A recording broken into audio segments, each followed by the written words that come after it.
So what are Nigerians saying about the trending issues in the country today? Let's head over now to the streets of Lagos, where our correspondent Sarah Ayeku is standing by at a newspaper stand for views of newspaper readers. Hello, good morning, Sarah.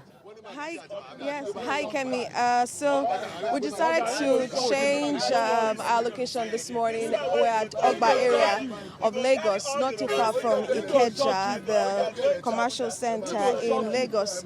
And of course, at the newspaper stand, we have a lot of persons here.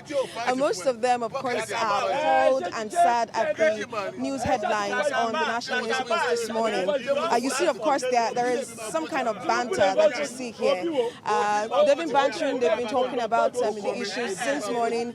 Some of them have been also been talking about some sports stories, which is what interests most of the people that you see here, because they are appalled at the number of stories, at the stories that are making the headlines on the national newspaper. So if you take a look at the Punch newspaper, it has ISWAP claims responsibility, freeze Kaduna train attack masterminds, and you have some riders there making the headlines on the Punch newspaper.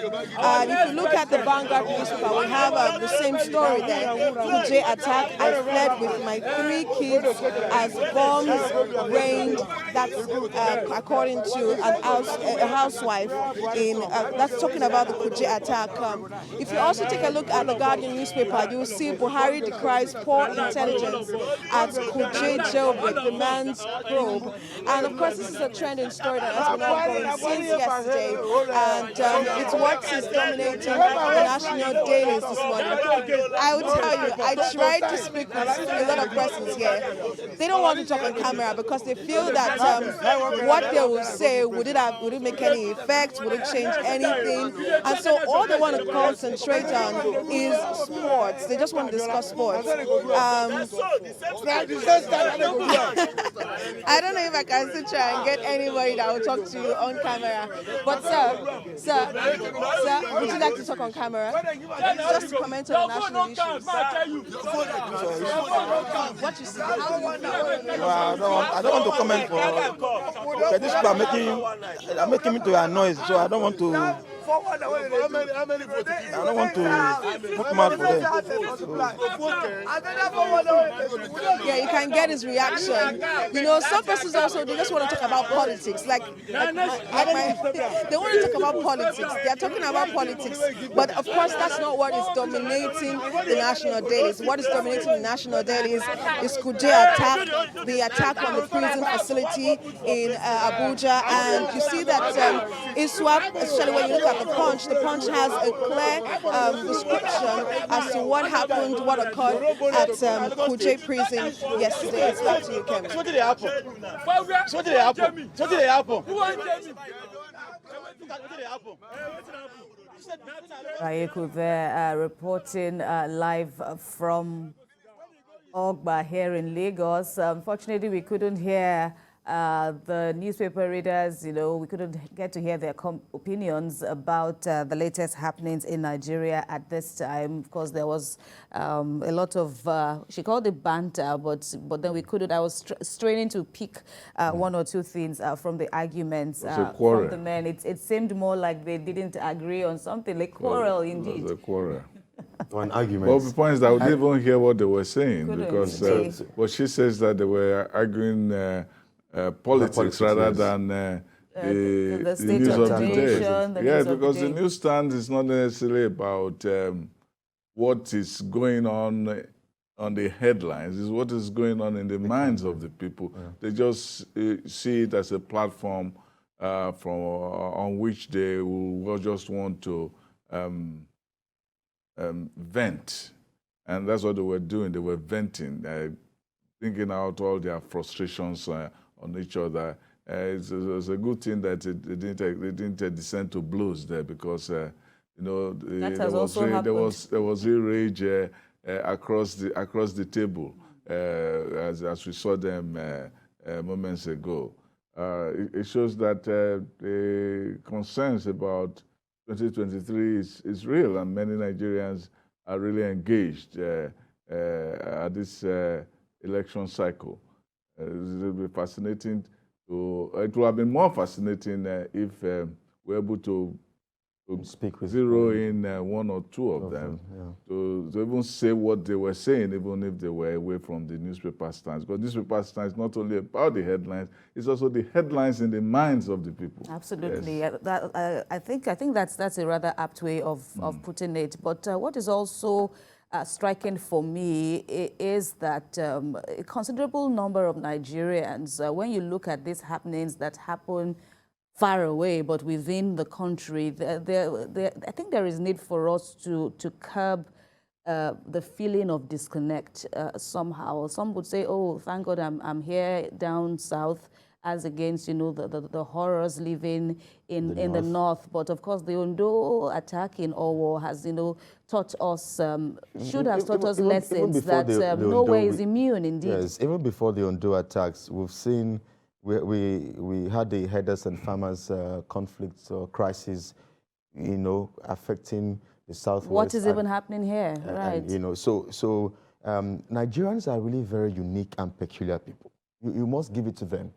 We are smart. We have the smartest brains in the world.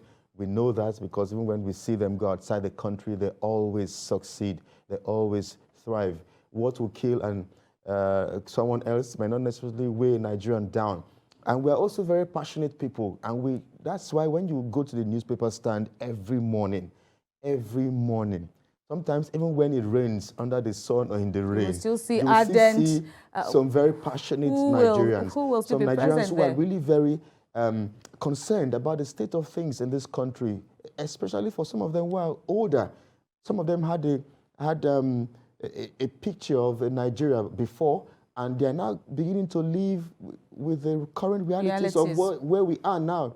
Remember, some of us did not experience that. Those of us who were born in the 90s, or 80s, we did not experience some of the things that some of these persons experience. Especially when you go to the paper stand, you see some persons that experienced some things, whether had free education or saw in Nigeria who was a country that was placed on the right path or track and all of that. And then over the years, events have unfolded, and then it looks as if being tagged the Giants of Africa is just a name all by itself. Yes, it is. Reminds me of the poem by John Donne. They ask not for whom the bell tolls, it tolls for thee. So if it happens to say we are all involved in humanity, if it happens to A in Lokoja, it also affects B in Lagos. Somehow, indeed. Somewhere or the other, we are all interconnected. Well, and as you said, interconnection is also sometimes across generations.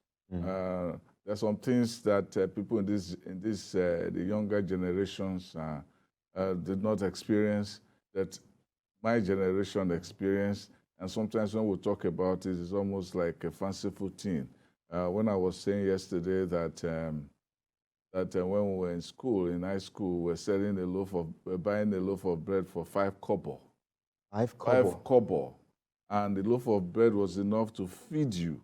And we used to call it 5.2. That is, you buy 2 kobo groundnut, which was really massive. I mean, you couldn't eat it. By the time we were leaving school, it was almost 10 kobo, which was scandalous to us at that time. So now you are selling it for thousands, so 1,000 naira. I mean, 1,000 naira was the salary of a palm sec at that time. At that time, 1,000. Yes, 1,000 naira was the salary of a palm sec. And I remember too when we were in Ife, they were giving us ice cream as every Wednesday and every Sunday. And there was one time, Shola Ebishen is a politician now. When it was school in Ife, yes, in the university. In Ife. No, I'm wondering why I wasn't born in your generation. No, that's what I'm telling you. And one of the campaign slogans of Obisheni as welfare officer in Ife was to say, "Great Ife, where has our ice cream gone?" That was all he needed to say to win the election. Wow. That was at a particular time when I was spending. You had a meal ticket of 45 naira to eat for a whole month. I never used it because I never ate 3 meals a day. It was too much for me. Once I ate in the morning, I probably didn't eat in the dinner. Sometimes the poor students, you just cut for them ticket and give them and they go and eat. In the cafeteria was heavily subsidized by government. Wow. That is not that's not the case today. 45 naira it comes down in a month. It comes down to the system. It comes down to so sometimes to the system. when we talk about the situation in Nigeria, we need to get historical history is extremely crucial.